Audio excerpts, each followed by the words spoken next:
Hello mga friends, hello mga friends. Magandang gabi po sa inyong lahat.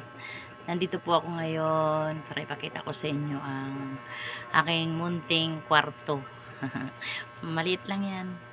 Pero kanina nilinis ko kasi mga sobra 1 year na hindi ako natutulog sa kwarto ko.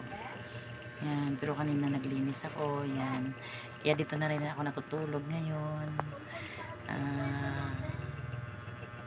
Manamimiss ko na din. Medyo matagal-tagal na hindi ako nakatulog sa kwarto ko na ito. Lagi ako sa baba.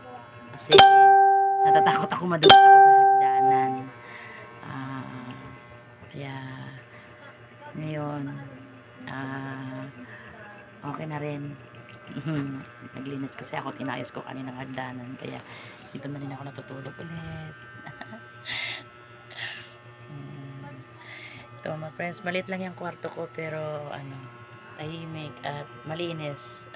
Kasi ayoko nang higaan na yung maraming malinis siya ng kwarto ko kasi ako siyempre ako nakahiga. Mag-isa lang ako dito. Pasensya na kayo, ang pangit ko kasi bungal ako. Pero okay na.